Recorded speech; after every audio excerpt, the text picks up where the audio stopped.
En esta oportunidad vamos a hablar de otitis externa.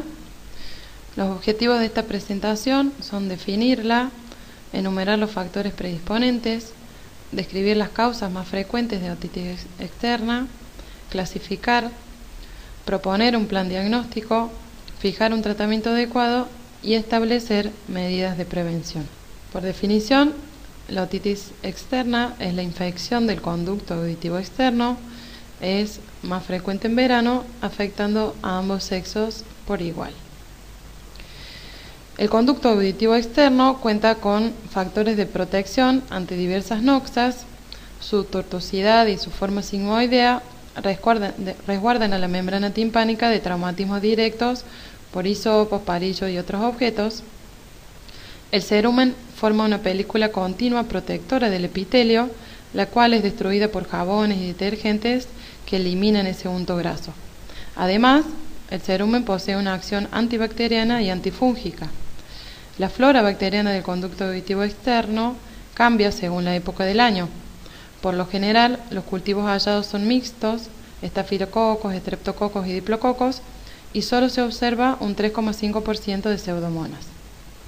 En verano o en condiciones de humedad, por ejemplo por piletas, esos gérmenes son sustituidos por la pseudomona, pero gracias a las condiciones defensivas del epitelio, por la integridad física de la barrera epitelial y el pH del cerumen, se mantiene un equilibrio no patógeno. Si tales condiciones se alteran, ya sea por escoriaciones de la piel, rascado por eczemas, ambientes con mucho polvo, humedad excesiva del conducto auditivo externo con maceración de la piel, pérdida de la capa de cera por higiene profunda y periódica con jabones o shampoos, ese equilibrio se rompe y se origina la patología infecciosa. Dentro de la clasificación podemos tener otitis externa bacteriana circunscripta o forunculosis, la cual es una estafilocosia cutánea centrada en un folículo pilosebáceo del conducto cartilaginoso, como vemos en la imagen de la izquierda. Es poco frecuente, el dolor a menudo es el único síntoma, es muy intenso, localizado y se exacerba con la masticación. Se manifiesta como una tumefacción congestiva y localizada, en cuyo vértice se puede apreciar un punto blanco amarillento. El tratamiento local se limita a la limpieza y comprende de modo eventual la ablación del clavo con pinza en el momento de su maduración. Es necesario el uso de antisépticos y pueden indicarse antibióticos locales, con pomadas con ácido fucídico o mupirocina, y el mismo debe prolongarse durante 10 a 15 días para evitar la recidiva. También podemos tener otitis externas bacterianas difusas o micóticas, que veremos a continuación. Las otitis externas víricas, generalmente secundarias a herpes zóster, que afectan la zona inervada por la rama sensitiva del nervio facial en el territorio conocido como de Ramsay-Hunt.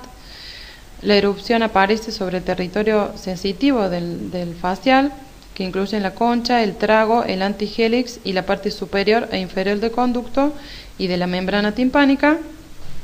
Y por último, la otitis externa crónica necrotizante o maligna, que se da en pacientes adultos mayores de 65 años, generalmente diabéticos e inmunosuprimidos. Con respecto a la otitis externa difusa, clínicamente se manifiesta por un dolor intenso que irradia la región mandibular y temporal, se exacerba al tacto del trago y a la movilización del pabellón.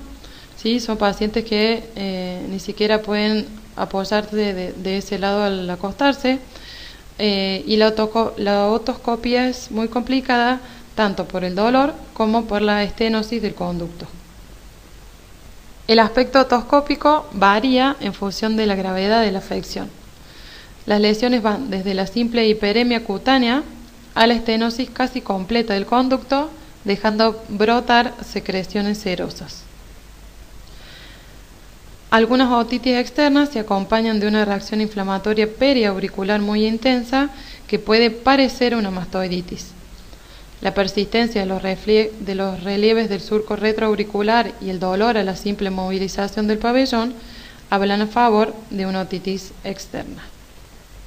La inflamación del conducto puede extenderse a veces hacia el pabellón, ocasionando un verdadero impétigo.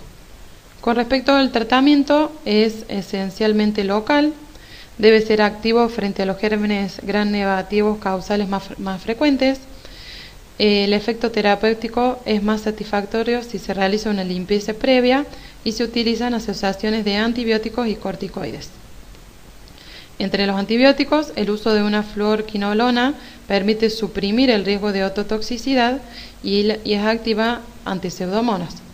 De elección utilizamos gotas con ciprofloxacina más hidrocortisona de 3 a 5 gotas cada 8 a 12 horas durante 7 o 10 días. Debemos evitar el uso de gotas con lidocaína por el riesgo de que exista una perforación timpánica y la consiguiente ototoxicidad. Como el dolor local suele ser muy intenso, utilizamos algún corticoide bioral, por ejemplo, betametasona, una gota kilodosis cada 8 horas, durante 24 a 48 horas, y es muy importante indicarle al paciente que no debe mojarse el oído. En caso de que exista alguna reacción inflamatoria periauricular muy intensa con edema, que pueda hacernos pensar por error en una mastoiditis asociada a adenopatía, se puede instaurar la antibiótico-terapia por vía general asociada a corticoterapia durante 2 o 3 días con analgésicos. La ausencia de mejoría clínica rápida obliga a una gran vigilancia, sobre todo en el paciente diabético o inmunodeprimido. Puede acompañarse de pericondritis del trago, que requiere antibióticos frente a pseudomonas y a veces de tratamiento quirúrgico. Con respecto a la otomicosis, es una infección fúngica que afecta principalmente al oído externo. Su prevalencia representa el 5 a 10% de todas las otitis externas. Los agentes patógenos más frecuentes son Candida albicans y Aspergillus. La otomicosis puede verse favorecida por una inmunodepresión, un clima de tipo tropical, factores como traumatismo del conducto auditivo externo y la aplicación de antibióticos o corticoides. El diagnóstico se basa sobre todo en el examen clínico y los exámenes micobacteriológicos solo se realizan en caso de dudas diagnósticas. El tratamiento de la otomicosis suele ser local. Se efectúa una limpieza del conducto auditivo externo para eliminar los depósitos y las secreciones, que esto permite una mejor eficacia del tratamiento local posterior.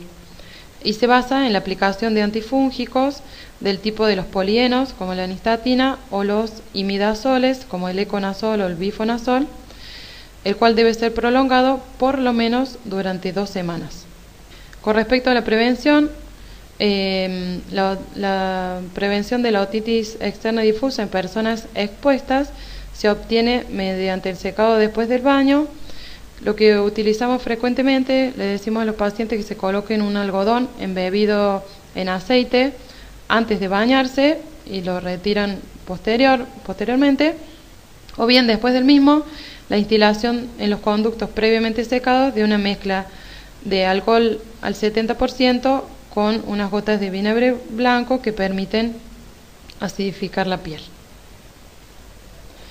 Por último, les dejamos un diagrama de flujo para el manejo de las otitis externas que resume todo lo antedicho. El mismo pertenece a la guía de práctica clínica de la Asociación Americana de Otorrinolaringología, las cuales se actualizan constantemente. Esta fue en el 2014. Muchas gracias.